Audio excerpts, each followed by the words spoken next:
Bonjour mbote na bino balandi ya émission na biso face aux caméras na chaîne Yoka Bazo na pesi bino bambote et puis na souhaité bino ba meilleur vœu bisika nyonso bozali ezali ngai wa bino Gustave Lutumba autrement dit Gustumba le dynamique boyebika ka combattre ya kala ya tongo et na pesi pe mbote na chef à maison civile ya Gustumba le dynamique ezali bongo Léon Kalombo na PCP Mbote na Sadat Banza Anwar chargé de mission na PCP Mbote na banyoso balingaka Gustave Mama Bijou Lekano Madame Dadi Bidiafou na PCP Mbote na papa Cyril Asolo na PCP Mbote na papa Kazadi Mukuna na PCP Mbote na bino nyonso lelo ezali lelo to sengeli kolobela pourquoi to lobela parce que eza ya koinda na kati ya mboka na biso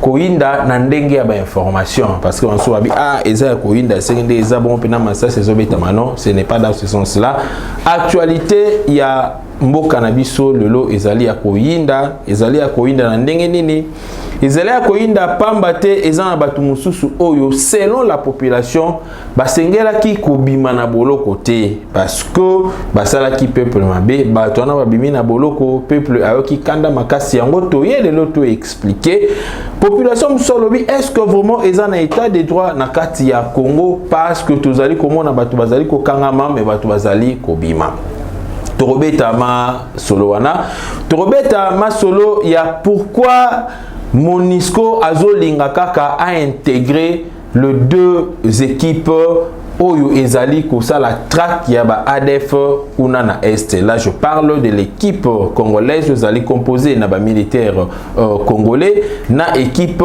ougandaise Ezali composée na ba militaire ougandais. La question mi balé wana nde okozala opesimbwa voix aboyi tika ete nakati ya bandaku na bino kimia ezala na bino tobandi kobeta lisolo ya premier point na biso batu balobi tango le président Félix Antoine Tshisekedi a eu pouvoir alobaki akosala état de droit comme son cheval de bataille donc ye akobunda makasi pona état de droit ezala instauré na kati ya mboka na biso. Alors, nakobeta kali solo ya état de droit, lokola na ba régime précédent, respect ya principe de droit ezala kité ndeye aye pona ko faire asseoir un état de droit, na kati état de droit faible azalarate, puissant azalarate. Na kati état de droit riche azalarate, pauvre azalarate. Là je parle de la justice. Na kati état de droit je dirais handicapé azalarate et aussi valide azalarate. Donc invalide azalarate, valide azalarate. Tout le monde est égal devant la justice. D'ailleurs, c'est consacré par la Constitution.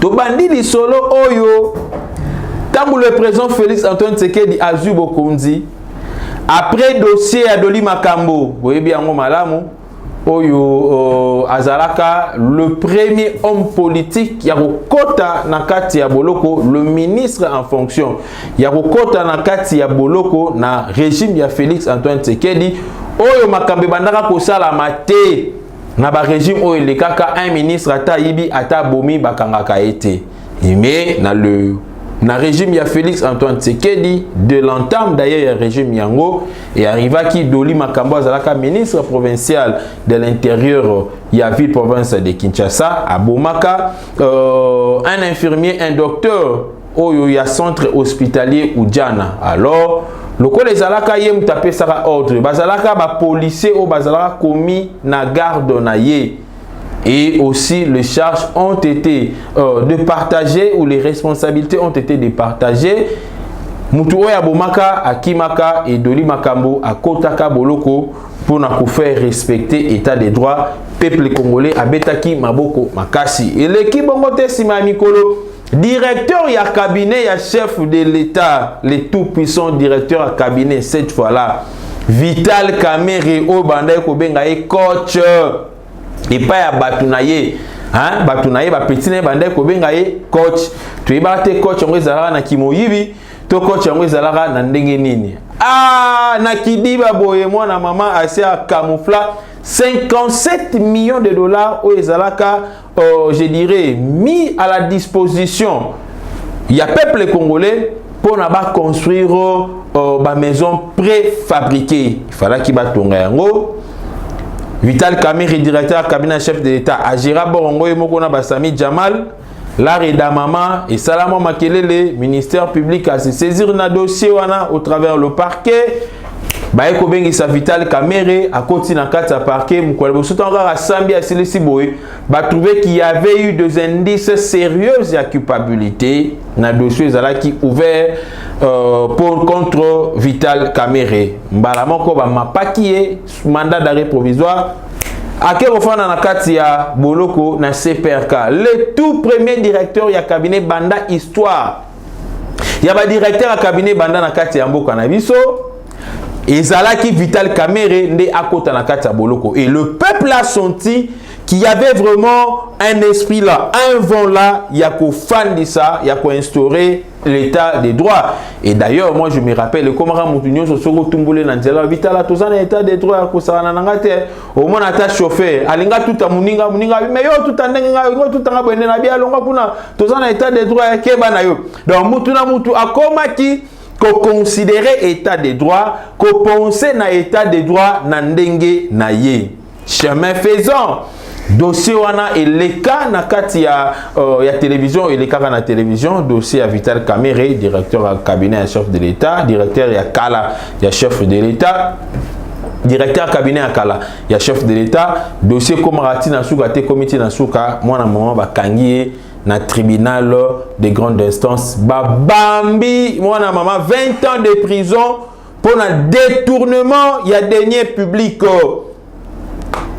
population a sepeli batu mususu ya baka isolé ba sepeli te babandi koyemba balobi ke non état de droit exacté parce que bakangi Vital Kamerhe pona facha zobanga wana eza ndenge batu mususu ya baka isolé banda ko bono facha zobanga Vital Kamerhe na 2023 arozala candidat ya wana asali tout bakanga ye. Est-ce que c'est Fachi qui avait envoyé à Vital Kamerhe à détourner 57 millions de dollars?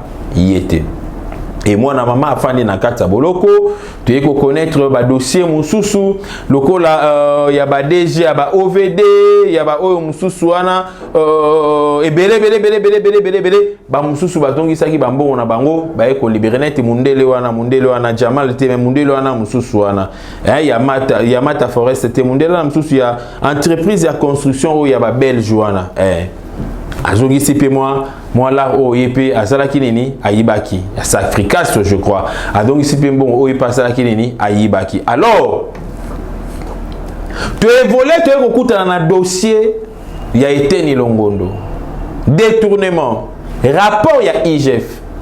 La différence na kati ya ba procès o mibale to pe na ba dossier o mibale ezali que dossier à Vital Kamerhe c'est le ministère public qui s'est saisi de l'affaire a accusé Vital Kamerhe. De l'autre côté c'est l'IGF wazali organe ya contrôle financier na kati ya mboka na biso bambongo nyonso o ebimaka na l'état na poche ya l'état o esengela pe kota na kati ya caisse ya l'état alandelaka yango. Est-ce que bosalelaki yango ndenge nini o etikalaki bozongisaki to bosalaki nini? Basali rapport selon les enquêtes ba déposé aussi na parquet général près la cour de cassation. On a convoqué monsieur Eteni Longondo, ministre, cette fois-là, bah, convoqué qui est, après avoir posé, c'était un certain vendredi, bah, bêtier, mandat d'arrêt provisoire. Voilà. Tu es que l'on a dossier, on a comme un dossier, ya Willy Likonga. Moutanyoko lambongo ya gratuité de l'enseignement. Bah, baka ya Willy azoki manazabra banini. Akimana bala ba récupérer bazongi se Willy na kati ya Congo loko les acquis flagrance ba récupérer mbalamoko par la justice fimbu ya Willy akoti boloko ba bambié 3 ans.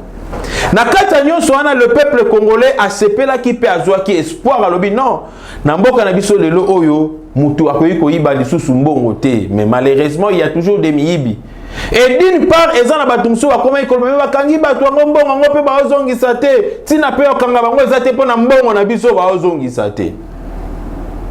Oyoki ba réaction ya batu ndenge bazalaki tangu bakangaki bakangi Vital Kamerhe mbongo pa zongisi te, bakangi Etienne Longondo mbongo ngo pa zongisi te, bakangi ya Willy Likonga mbongo ngo pe azongisi te. Fallait que tu bakanga te pona mbongo ngo azongisi te.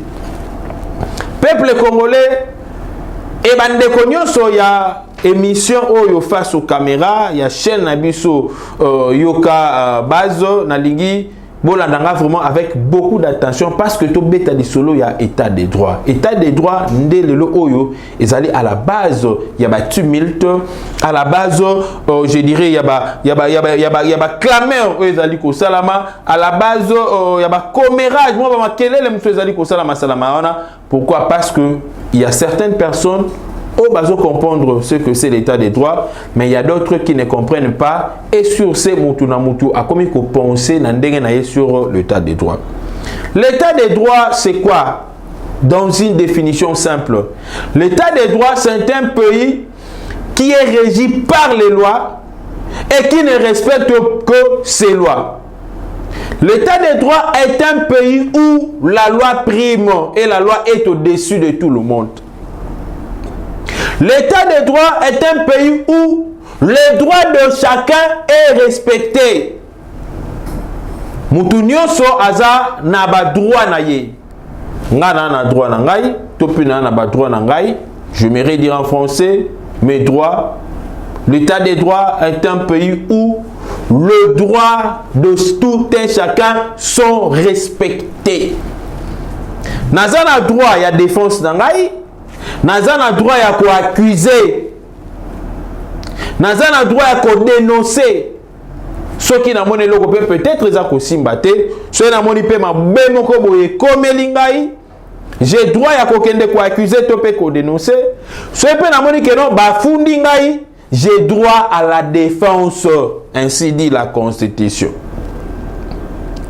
Et na kati ya ba procès nyonso oyo batumi sato na tangi parce que batu balingi ko beta li solo ko ba non na Congo état de droit exacté. Pourquoi? Parce qu'on avait arrêté les gens et ces gens-là aujourd'hui chacun, disons, l'autre a été irrégulièrement ou illégalement libéré, mais les deux ont bénéficié de liberté provisoire. L'autre sous condition, l'autre il n'y avait pas de conditions. Na o etali mbongo bakati la ki. Est-ce que kobima batu ona boloko nde silisi état des droits toko kangama bato na boloko nde elakisi ki ya l'état des droits. Na uti ko expliquer biso très bien. Koloba que l'état des droits c'est un état où c'est un pays où la loi est au-dessus de tout le monde. Dans un état de droit, nul n'est au-dessus de la loi. Un état de droit est un pays qui ne fait que respecter ses lois scrupuleusement dans la diversité. Et est-ce que mibeko na mboka na biso ezali respecter, to ezali respecter te. Ba droit de défense ezali respecter, to ezali respecter te. Ba droit d'accusation ezali respecter, to ezali respecter te. Na lingi to comprendre biso nyonso malamu. To fongoli siko ba dossier nyonso misa tutandi. Totandi awa Vital Kamerhe, totandi awa Etienne Longondo, totandi awa ya Willy Likonga. Mutuatika prison makala na défaut. Via fongola 100 mètres à pakata tilo introuvable. Ah ya Willy na mon avis oyo. Quand on est en Équateur, abando qui décharge trop. Et puis ya Willy, ya bando kanga bambolo kokaka. Et puis mbolo kanando kanga bango na mundu kite na Likonga te. Na mbangu. Pona mbango yo via fongola azomona te balanda ye. Mutauti boloko mais pema o na ndenge mo wasana te tala souffle belé. Alors, il y avait la procédure sur la table. Vital Kamerhe ba condamné. na premier degré oyo ezali tribunal ya grande instance. Mobeko ya mboka na biso ezali kopesa mutu possibilité. Là nous sommes dans l'appareil judiciaire. Ezali kopesa mutu nyonso possibilité à que soki osambi na premier degré ba condamné yo, il y a la possibilité pour na oyo okende na deuxième degré parce que tout doit être vérifié.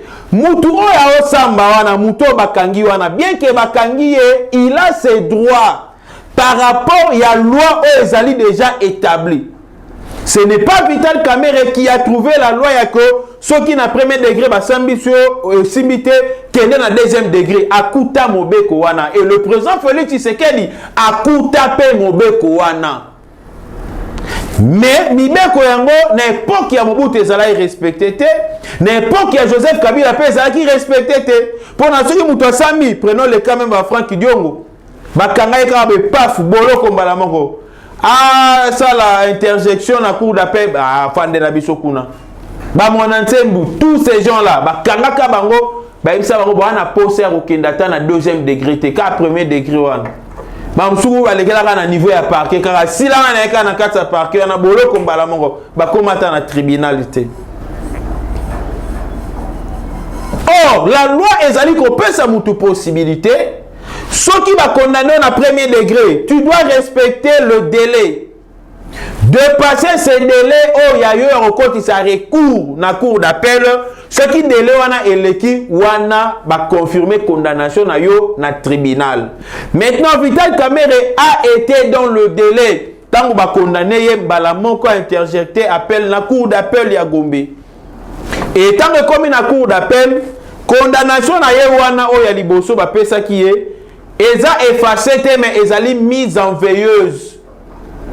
Comme ça, babandi ko samba pour na batala si réellement na premier degré basambisa qui est bien et ba fenyo so ba reprocher qui est ezala qui vrai. Et kokoma na cour d'appel a confirmé le fait mise en charge ya Vital Kamerhe. C'est-à-dire caméra détournée. Alors cette fois-ci, le cola parti na ya défense, il a ses droits de défense. Baké na défense na plaidoyer na bango. Ils ont quitté si peine oyo ezala qui a Vital Kamerhe de 20 ans et commis na 13 ans. Et l'inkoloba que Vital Kamerhe a été reconnu coupable, détourneur, moyibi, yambongo, na kati ya mboka na biso. Loko la possibilité mususu ya misato ezali na cour de cassation. Cette fois-là na cour de cassation, loko ezali juridiction compétente ya Vital Kamerhe te. Mais ezali juridiction oh na cas au cas où premier degré na deuxième degré va condamner mutu. Et que Moutouana a moni peut-être que non, la procédure n'a pas été respectée. Le droit n'a pas été bien défini ou bien dit pendant ces procès. Il peut aller maintenant qu'au pouvoir dans la cour de cassation. Pour la conseil dans la cour de cassation, à l'andela, s'il y avait vraiment la procédure respectée. Na kati ya ba affaire wana. Yango moni balamoko Vital Kamerhe a sauté. Aye na cour de cassation. Cour de cassation a encore na ba fête a Hollandate oyiba ki combien au sala kinini non wana etalete ya hôtel la forme. Est-ce que la forme a été respectée? Est-ce que la procédure a été respectée? Est-ce que le tribunal avait respecté la procédure? Est-ce que la cour d'appel avait respecté la procédure? Sera boni que notre procédure est qui respectait des cours de cassation. Akoya kosala arrêté ya rejet, non pas ya cassation. Akosala arrêté ya cassation pour casser la décision ou le jugement ya cour d'appel. Et ainsi ceux qui va casser en gros, il y a possibilité dans la cour de cassation, il y a qu'on renvoyer dossier wana et par juge de fond parce que y na ka oyo Vital Kamerhe a sambaki na juridiction na ye et que cour de cassation ezali juridiction na ye te, cour de cassation a repensé ba juge de fond en cette matière. akozongisa dossier wana kaka na cour d'appel et si kani neza na ba juge de fond o ba kolandela sous dossier wana soki ba trouver peut-être que non tribunal na cour d'appel il y a liboso Vital Kamerhe que d'acteur na chambre il y a liboso ba sambisa Vital Kamerhe a trouvé que non il n'y avait pas la clarté sur ces dossiers cour d'appel na deuxième chambre d'acteur na chambre mususu o ba okende ko sambisa Vital Kamerhe tant cour de cassation a commis arrêté na cassation et qu'a renvoyer dossier wana na cour d'appel ceux qui va trouver que non le deux premiers jugements n'ont pas été corrects ils peuvent déclarer l'acquittement il y a Vital Kamerhe ils peuvent déclarer Vital Kamerhe que non azali innocent et une fois que son innocence est approuvée par la cour d'appel, cette fois-là, Vital Kamerhe a retiré la quitte, a retambola nae lokola tout citoyen congolais. Na banza tout se comprendre malam. Mais si on a minute cour d'appel plutôt cour de cassation a sali arrêt nae ya cassation te, azalaka des arrêts. Deuxième arrêt ezalaka, d'ailleurs c'est ça le premier arrêt. Pour na lokola na bandela ki na forme na kendela ki wana de na tangi balama ko deuxième arrêt à cassation azalaka na premier arrêt na yezali arrêt à rejet zalaka batu o ba ko kota recours na bango na cour d'appel par rapport ya jugement o esalamaki na o ba na cour de cassation par rapport ya jugement o esalamaki na cour d'appel cour de cassation soka sali étude a trouvé que la cour d'appel avait raison akoyeba na kosala arrêté na ye ya rejet pour na ko rejeter recours oyo parti à défense ya victime Vital Kamerhe ya accusé Vital Kamerhe ya inculpé Vital Kamerhe ya présumé d'ailleurs pas présumé mais cette fois-là condamné parce qu'il a été déjà condamné Vital Kamerhe a ko rejeter je dirais recours na bango pour confirmer maintenant condamnation à cour d'appel et Vital Kamerhe a subir peine naie ya trahison. Maintenant, nangonga on le cola dossier yé na cour de cassation. Jugement à cour d'appel sur le plan fond, ça n'a pas de problème. Maintenant, le cola va me mettre sur le plan des procédures pour voir si la procédure a été respectée. Et ça dit d'abord mise en veilleuse pendant cette période. Pourquoi? Parce que la cour de cassation ne s'est pas encore prononcée sur le dossier de Vital Kamerhe. Et sur ce Vital Kamerhe a commis ce qu'on s'est retrouvé dans l'état moko ya détention préventive. Le coup a commis la détention préventive. Le coup a commis disons oui na détention préventive biska oyazale liwana et peut si possibilité ya koeba na kosala demande ya liberté provisoire. Demande ya liberté provisoire c'est reconnu na kati ya procédure pénale, c'est reconnu. Et bandi lolo te zalaka bandakal yango bomona pe ba chibala bazwaka je dirais sengaka ba demande ya liberté provisoire ba pesa liberté provisoire ndenga bimanga ayaga okoma ministre kopesa liberté provisoire wana ezalaki motivé na nini parti à défense ya Vital Kamerhe ba motivé yango koloba que non état de santé na ye ezali malamu te il est sérieusement malade azali kobela akosa te lokola na droit na lingi na yebisa na batu en droit il y a un problème de pièce lorsqu'il s'agit surtout d'un dossier pénal. Lorsqu'il s'agit d'une justification, la justification doit se faire accompagner d'un élément attestateur.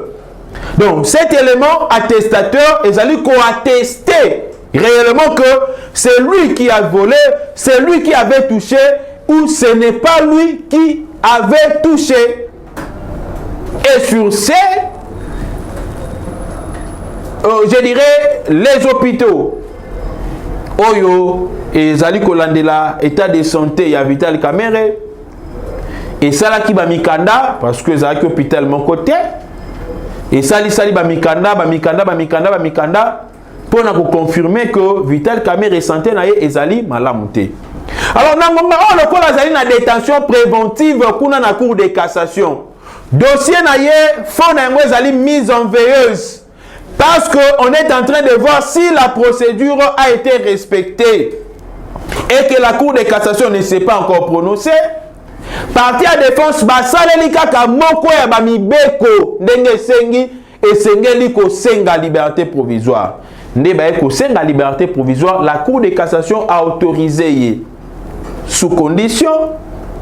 Non seulement kaka il y a $500,000 au yapesi, mais il y a restriction na makambu mususu pendant cette période ya zali kolande la santé na ye akoki kosala yango te. Na banza bana Congo toyokani malamu na esika oyo parce que tozali kobeta mobeko. Lokola tolobaki na état de droit, mutu nyonso azalaka na droit ya respect na ba droit na ye.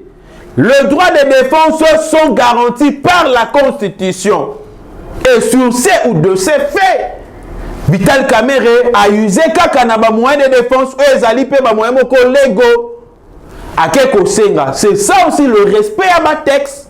Ndenge na lobaki dans un état de droit, il y a le respect scrupuleux, il y a ma texte na ya ba loi. Et ici, on ne fait que respecter les lois. Mais eloko ezali ko pe ça passe si ko ezali ne pas ya biso ba congolais ezali ko mbongo Vital Kamerhe nda yiba ki biso tellement le cas ki mingi. Tolingi komona eko bima libanda te. Eloko la paix na ba régime ele kaka liberté provisoire ekomaka occasion ya bato mabe babima na kotambola bamusu bakomela ngona ba ministre nde le peuple azali komona comme si ko liberté provisoire wana ezali acquittement ya Vital Kamerhe to pe libération définitive ya Vital Kamerhe. Yango biso tozali kosenga na Cour de cassation le plus tôt possible. Boye ba quand même na retrancher problème wana Vital Kamerhe. Dans un laps de temps, on va fixer biso peuple parce que toi n'a pas ça, tous à la fixer. Nous voulons être fixés, nous la population congolaise, sur l'affaire de Vital Kamerhe. S'il est innocent, tu es bakenois innocent. S'il est coupable, tu es bakenois coupable. Et l'autre côté nango pour ça makasi yangoana. Et je pense que n'a s'expliqué très bien. Et mutu mon côté a koki ko contredire ngai. Mutu nyon se comprendre. Oh nini tu expliquer. Donc biso suko peuple congolais. Toko tande na esprit à comprendre que non, na état de droit, même un criminel azana droit, il y a respect à ba droit na ye, tel que droit à défense. Azana yango, oko privé yango te. Arozwape ba avocat babi que non, ce n'est pas lui qui a tué. Et so bazana ba élément où ezali ko attester que non ye mutabomité. Ba kotika ye, c'est ça le principe des droits. Lorsqu'il n'y a pas les éléments matériels pour qui il y a eu l'accusation sur un fait qu'un monsieur X aurait commis. Justice en retard là, mais bofundi, bolobia bomaki na matete, na matete na benini, il y a qui na ba ernin, abomela ki na eloko nini, banani bazalaki wana, oh mutu azalaki te, abomaki na nini, oh to éviter. Nana monaki e o mutu te. Oh, mais bo okuta mutu wana zata mususu na lemba. Ya fala na lemba mais balobi alobi na matete. Balandel est-ce que mukolongo na ba 12 heures ezalaki na matete? O tazaki na matete te. Au contraire tout mukolongo na 12 heures wana ezalaki na ye na Mbanzangungu na Congo central. Balandel ba trouver que non azalaki kuna na Congo central. Ben les mains Congo central et bimi mais ma tête bimité, baromon a flou. Lorsqu'il y aura l'obscurité dans le Lubélé, l'obscurité de Lubélé, d'office, dossier et kokoma brouillé. Et la justice, le coup là dans la preuve te, à Kangaka moutousé ba preuve ezali, a osala obligé yakoti kaye. À moins qu'il y ait des témoins, on va pouvoir attester mon coloana, mais ceux va témoins on va bazate mais va ça tu bazate. C'est fini. Donc, on a fait voir que justice est à la couteau en double tranchant. Les droits autres, ils ont solo, ils ont couteau à double tranchant. Alors, les lots, tu vois que Nandenge Vital Kamerhe a respecté ma procédure, Nandenge paix justice et paix liberté provisoire. C'est ça le respect, il y a droit. Et nous sommes réellement dans un état de droit où influence les alités sur les époques Joseph Kabila, Vital Kamerhe alinga bimate. Alinga bimate. Tout le monde a Franck Diongo, Bella, Claude Mouyambo, Bella Kosaranate. Bajeko Komulumba, Bella Nandenga Saranate, mais Basala ba crime. Ba détourna pe balarte, Maramonga est simple boy. Mais ba nyonga bango boy. Na banda bisigana pour se comprendre malam.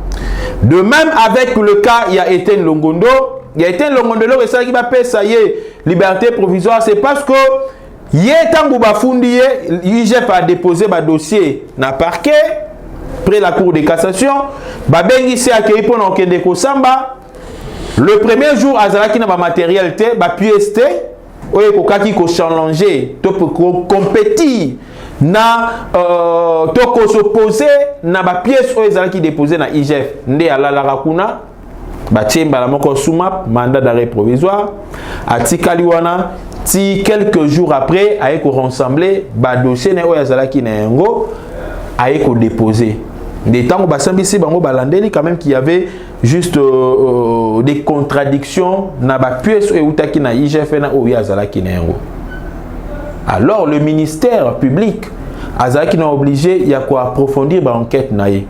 Et pendant que il faut amener ba enquête sous makas à murure yango akokai ko kangali sous Etienne Longondo te parce que bazalaki na au cours ya instruction un dossier ba fondé pour na X mettant ba prouver pe ba pièce naïe ba pe fait semble net kozala je dirais opposé na oyo ba fondé la qui na yango d'office et c'est là qui va payer sa liberté provisoire yango va payer ça qui est.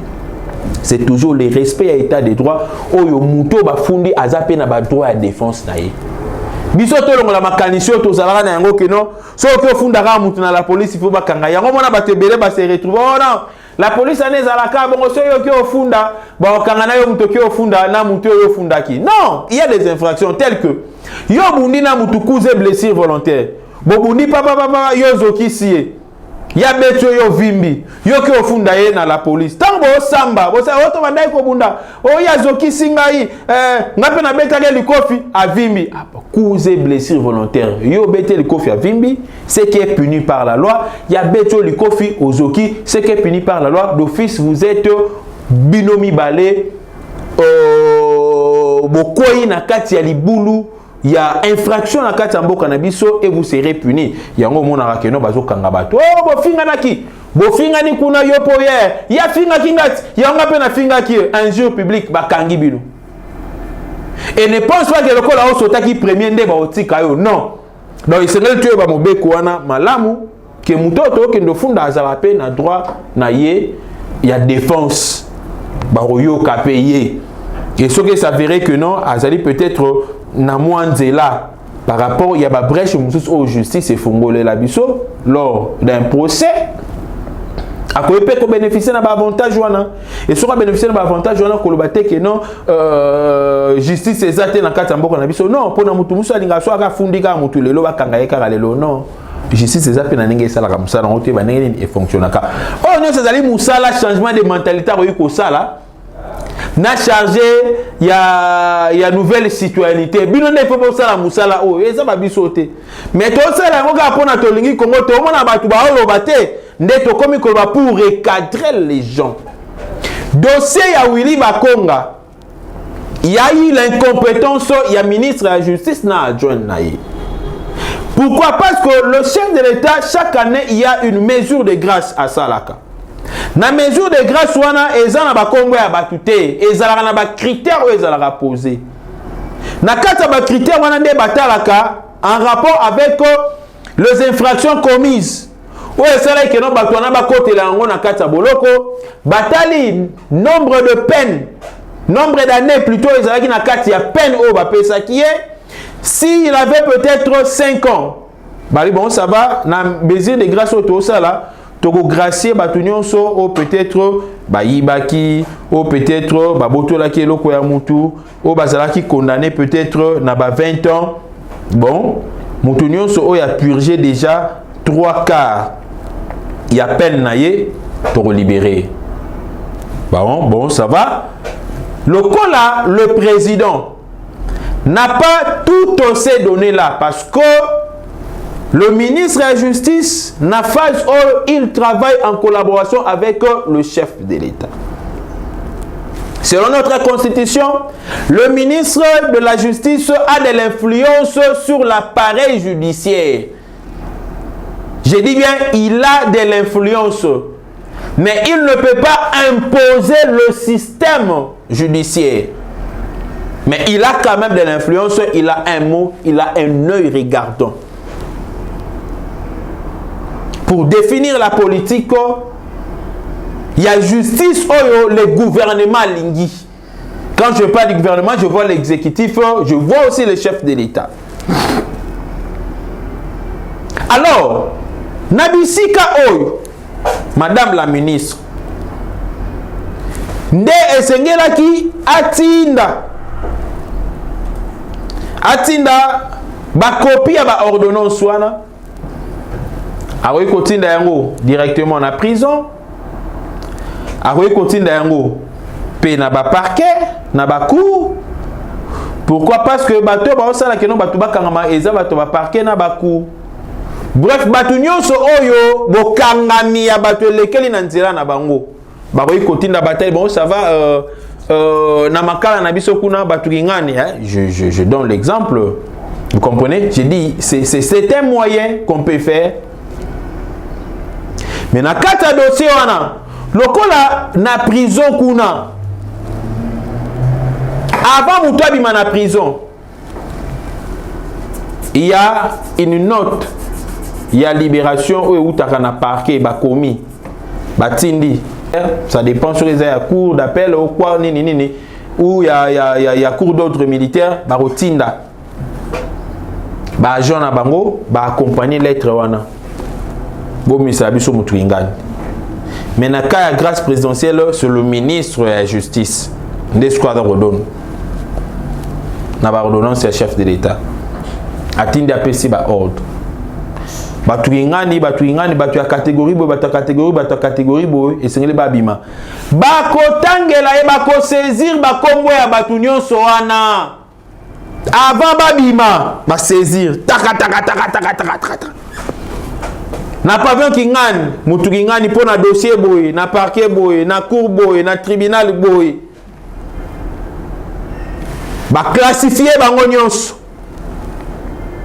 ba signature ebetami ba validé na 2021 na grâce présidentielle à fin de l'année à chef de l'État bato ba bimaka na boloko bazalaka boy parce que mutu nyonso bimaka na boloko il faut ba notifier ba comment que non abimi na boloko pona lobby ba koyeko ya ko luka eta msuna ba famille na yo ndeko na biso azala na boloko a 10 mois il faut azala enregistrer na registre il y a sorti à ba prisonnier. Et moi je me demande maintenant ndenge nini wili ba konga bimaki. Est-ce que comme wana na liste ya batu oyo babimi na période oyo na grâce présidentielle comme ezalaki na kati to ezalaki te. Ya wana lobi na bisika wana le état des droits n'a pas de problème, mais il y a les animateurs, il y a état des droits. Ezana batu oyo basimbi appareil judiciaire. Parce que quand on parle de l'état des droits, on voit la force de la justice.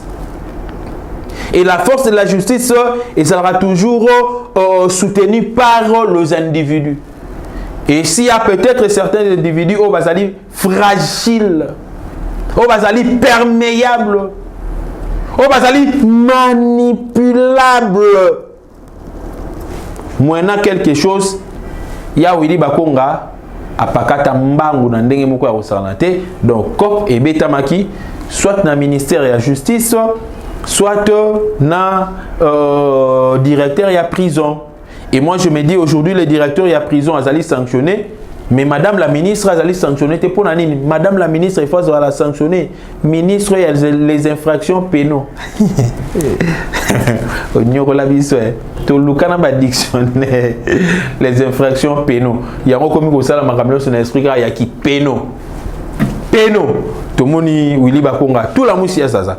Et au lieu peut-être au benga na service to collaborer na service ya renseignement na service ya 2e baluka Willy Bakonga avant de lancer mukanda na yo wana ya salito lansaki o sala biso mukanda pour na bakeno Willy Bakonga sa libération est irrégulière. C'était après combien d'heures?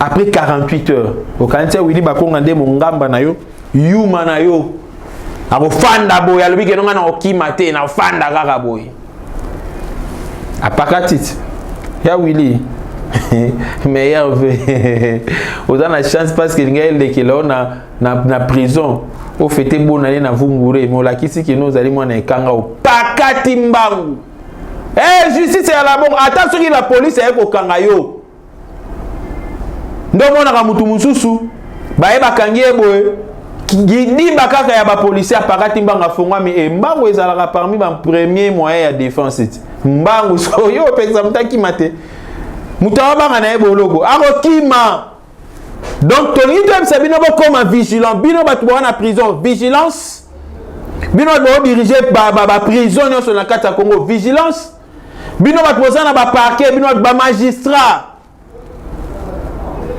hein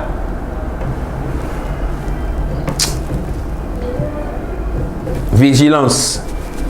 Tu as posé un impact à l'état des droits. Où sera na fatité. Et na bisika on a encore ministre dans le gouvernement où il y a un premier ministre. Au lieu de s'attaquer à ministre na premier ministre, on s'attaquer à président de la République. Oh non, c'est un logique quand même. C'est un logique. Le premier ministre a ses pouvoirs là, il y a Robert qui est ministre de la justice. A fourni une explication. Il a droit même à une demande d'explication. Na makambunyo soyo. Boni boyeko, bo saranabi sote. Tala, Sama Lukonde. Keba na yo, Sama Lukonde. Keba na yo. Tika golana troba pongi. Hein?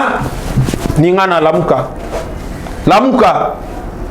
Sinote Touroyebisa na chef de l'État alongo la ba split nyonso a tela bino na kata ba bureau. Na on dirait ba split mutu yenyo ko la bino ela sabino ba ponge bele makasmo ali la na so ko to ponge la le bosani que non il faut ça la surveillance comme ça tant mulunge kozala ozo to kabila mezo pola ozala obligé chaque fois na papier muso o pangusara et ozala éveiller pour nous ça la musala malam. Voilà. Nazoleka na deuxième point na biso o na lobaki so rebetso libako en tout cas limbisangaya mais je sais que belé au balandi bazaya ko sepela ba comprendre comment fonctionne un état de droit. Voilà. Quels sont ses avantages, quels sont ses désavantages. État de droit ils en a ba avantages, na ba désavantages. Neto to mon asko et comme ba désavantages, état de droit de biso to komi ko sili. Parce que surtout là une dictature. Boloko ya libela bato balinga babimate boloko mais état des droits to supporter ka to kanga mutema état des droits dossier oyo. Pourquoi la MONUSCO veut seulement intégrer la coalition deux armées, je ne dis pas de l'armée, deux armées, parce qu'il y a deux armées, armée ougandaise et armée congolaise. Basali coalition, basali bloc pour traquer les ADF. Moi na Congo longo la sentiment na bisika o et puis bino bato boloba bolingi Congo bokamisa ngai bino boloba bolingi Congo soki ADF moko abomi congolais moko tomi balé batindeli bino ba vidéo na bango bo partager botande ADF au sala mais tant vous faire des choses sala ba exploit bolobela ka yango te bo panza ka yango te bongo de bolingi Congo bo abandoki bo amitema mabe. Et nous avons les informations, même certains membres de la diaspora, ba ravitaillement ba mbongo et pas ba ADF bolobi bolingi Congo. Bolingi Congo te. Bo fandaka na poto. Bo fanda na poto bolingi Congo te. Et le ça passe. Côté la makambo lolenge bo na mboka na biso ko s'est passé, ça fait très mal. Très mal. Armée ougandaise et yendenge ya na époque ya Kabila te. Et ils ont travaillé conjointement dans l'armée Nabiso pour traquer les ADF. Bango ba côté là qui na frontière na bango biso pe na ngam na biso to traquer to bombarder. tant que bombardement tellement makasi ba ADF ebele ba kangami ba perdre contrôle ba komi kolela lokola ba mususu ba soutenu par la diaspora ba mususu soutenu par la communauté internationale ba mususu soutenu par les mafias MONUSCO ba senti que non copé bébé ba komi kolela ba lelisi ba singa tant ba singeleli lokola MONUSCO boye bien ndenge ni ezalakati boye bit to lo banini MONUSCO bana ya ONIT ya Nations Unies boye bit ba mafia batondi pone belé baleli titi Keita Bintu ayo kende kuna na Uganda oh non bobo mamoto bocha na se non turbo mamoto te et je aimais maloba ya Yoweri Museveni toza wana tiba ADF nyoso na ba aussi la ba panzana parce que dossier ADF le comme lokola c'est le gouvernement ougandais nde azotinda ba rebelle wana oh ce sont des rebelles on peut pas aller pour inquiéter sécurité sûreté et paix ya Uganda. Alors, il s'est dit que si la nana bangonyo sur l'embala moko, écoutez, botika biso le ndeko, tant l'armée française est qu'elle doit attaquer kuna na Tchad, qu'elle doit attaquer kuna na Mali. Yako singa biso ba Congolais nzela boniko. Tant les États-Unis a quelque frappa qui na Afghanistan, frappa qui na Irak, ba singa biso nzela. Tant France est ko frapper na Libye, ba singa biso nzela boniko. C'est pour na intérêt na bango ba senga nzela te. Parce biso pour na intérêt na mboka na biso to senga banani nzela. Boniko, boni botika loenge pola wana. Nous voulons restaurer la paix à l'est de la République démocratique du Congo. Batu nyonso ba moni ba intérêt na bango comme menacé. Ba bia biso kope vide kope kokufa. Et le longue sala nga pasi bana ya Beni. Bana ya Beni. Bango moko ba bo bandeko na bango na Beni et soki ba déplacer ka province ngana zo Beni na déplacer yango to yango pena na Kinshasa to fandi songa ta na changu to contrôler yango boy mwana moko kaka Beni to mona nga sala buzo ba frappe ça ne se finit pas bino moko bana groupe ba milicien bozo bo makabaninga na bino. Vous vous laissez manipuler par des étrangers moyennant quelque chose. L'histoire est que tout n'a cabino. Nabi, l'histoire est que tout n'a cabino un jour. Et que tout n'a cabino. Ils n'ont pas si trop. Et Tozali Koloba, le chef de l'État doit multiplier encore des efforts.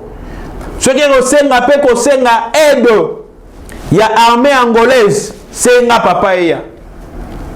Senga. To Sengata aide. Il y a armée namibienne, Torosé.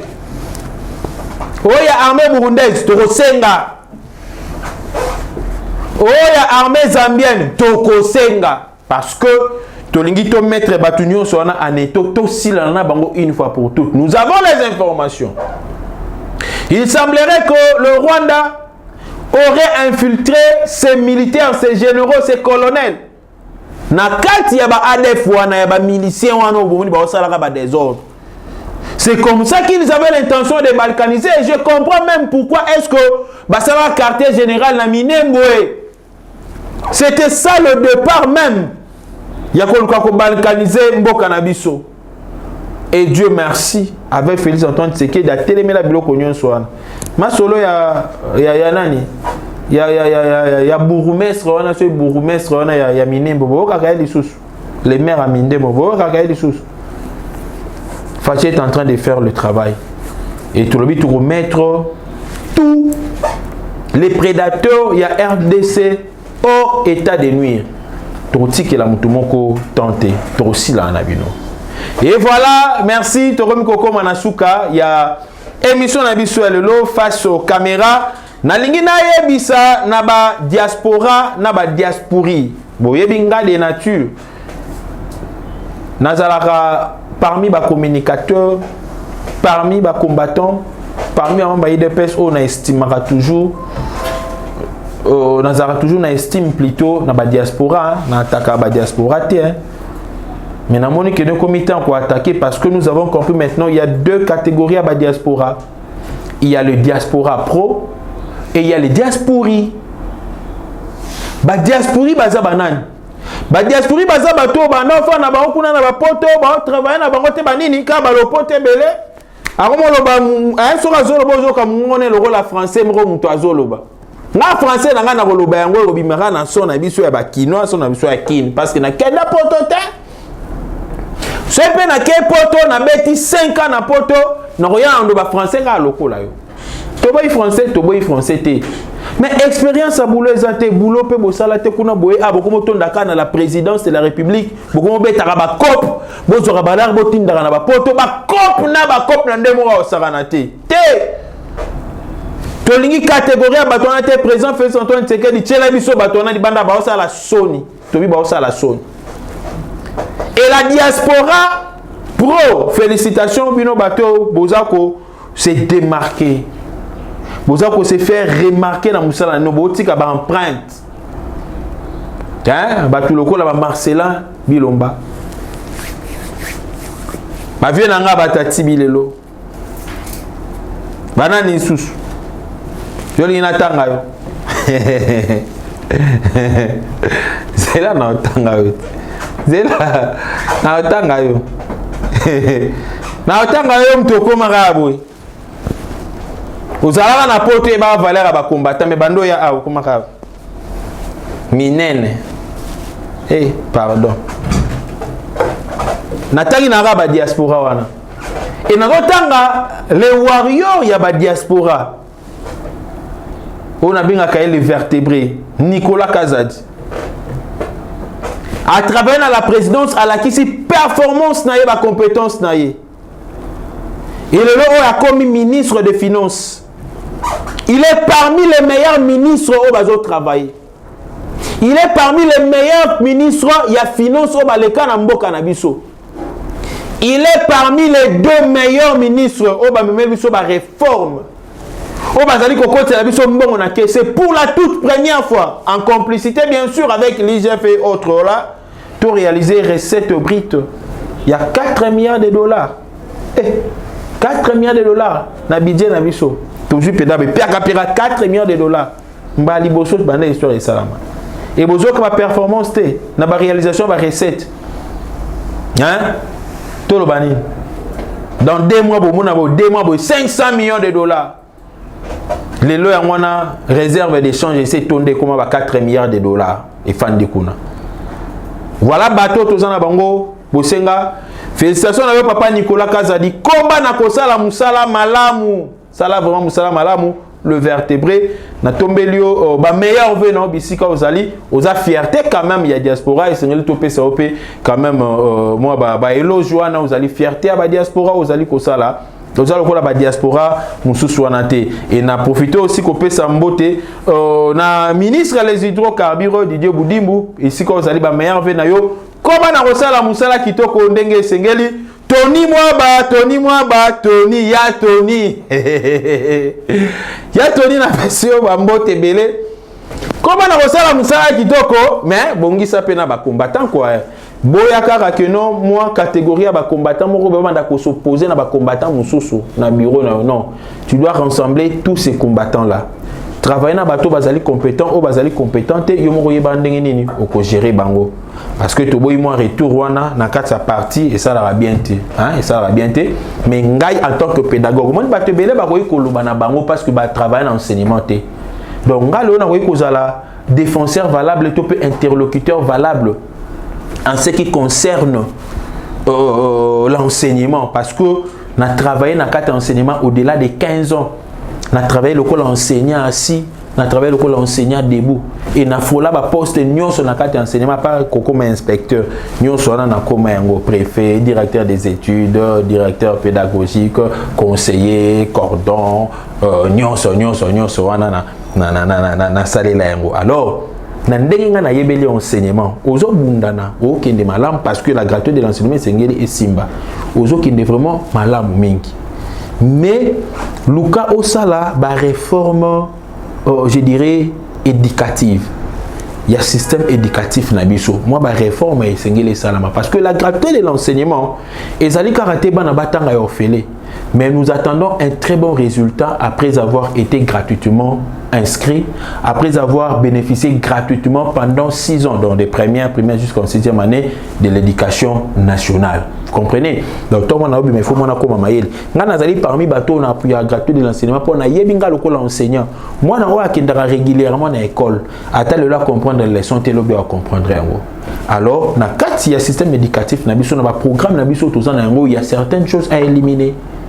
Wana eza biloko oyo na okuta nango na yo ya toni na osolola na yo na otalisa yo. Et moi pensé nanga d'ailleurs une fois j'en avais aussi parlé avec le secrétaire général Augustin Kabouya na betelaki moi masolwana o biska zali moi na bouté na pesio ba mbote belé l'homme des consultations au sein du parti. Félicitations, stratégie wana en tout cas ezalaki stratégie moko ya makasi pour na ko faire taire batunyo so ba ko peut-être que non bozali ko distribuer frauduleusement ba poste mais lelo oyo e komi likambo ya batuna kati ba ko bobunda na ndenge na bino botindela nka ba kombo ezali ko respecter ba critères donc mikolo ezate na bo Augustin Kabouya za mabe non. So les critères ils allaient respecter on t'écarte et aussi à part les critères tu vas que non ce bat vous êtes descend pour un poste et ça va moko muto reçoit ça non en 9 wana ba reçoit donc il faut moi compréhension p ezala na kata biskana mbote pe ba meilleur vœu na jama akabundo bisika ozali pour des chapeaux musala ki to ozali ko salama coordination car toujours ekoba il y a union sacrée et ba membre nyonso union sacrée pe na pesi bino ba mbote na bino ebele bo sala musala la motolia ministre de l'économie toi na posa ko damete ato mo pe ministre de l'économie pour souvent na boye ndenge ni toujours mo ba fuite oh non ba bilo ese aki oui to mo na ndenge ye mais e ko makini te pona ni ata yo moko pe avant ko lamba fufu hein il faut zala na nzungu te na mai yo ki osombi fufu nzungu na mai ezate so comme o lamba fufu nzala ese kangio mutu aza na nzungu na mai akomo sala minene nzoka neto na posa ya maite to ape na posa nzungu to na posa badi mais solution badi ezali siko pona badi lamba mai fo mai na nzungu ah vie fallait que ba conteneur frigorifique wana ezala déjà très bien avant makasi boko coopérer biloko orgaman na ngwekenda nyonso peka kabila mte ya boma ba orgaman akomisa ba égal et na mona lokola biloko muso ezala ya orgaman ekoma pe na égal donc il faut pas fuite et c'est la moment bisika na fuite puis tu es ça na bisika na toyeba ba conteneur nyonso ezala ya orgaman wana ekenda wapi et puis na carte moko ya ba usine moko ya ba maison préfabriquée usine wana ya kabanda kala et ya na compte gouvernement s'investir mbongo mais ba particulier moko de ba koma ko dondo donc lelo oyo o le to ko somba ba préfabriqué kuna mbongo ese bimaka pona ko installer usine et puis usine wana ezala ka installer et fonctionner te pona nini banani balia mbongo wana na tanga kombo na otanga kombo lelo te na otondisa dossier nyonso da bato tout bebi ke bodama bala wana plus 243 89 457 33 88 plus 243 989 703 à la fin Gustave Lutumba autrement dit Gustumba les dynamiques soko benga na ba numéro wana okozwa ngai ba meilleur vœu na bino pe benga ngai e kosala malamu mbote belé na batu nyonso ya diaspora ya solo diaspora ya solo pa ya lokuta bazalara ata ba ange ya solo bazalara lokuta pe bazalara so songa na biba diaspora ya solo na ya lokuta ba ke non na chrétien ba diaspora yo mo mitala so moni ke non na kati ba diaspora po okumisi nzambe so moni ke non na kati ba diaspori sala mea culpa bongo la mutema na yo na pesi ba mbote na ngai belé na bechole esika zali na souhaiter ba prompt rétablissement bisiko zali mon cher frère c'est rétabli rapidement hein to kutana et au sala malam mbote belé na ba parlementaire de nyonso ya Congo bisika bozali na pesi bino mbote tellement makambo ezwe belé akolba poso 4 émissions ezate mais nazo obligé kana 4 pour na lelo na suki a ciao.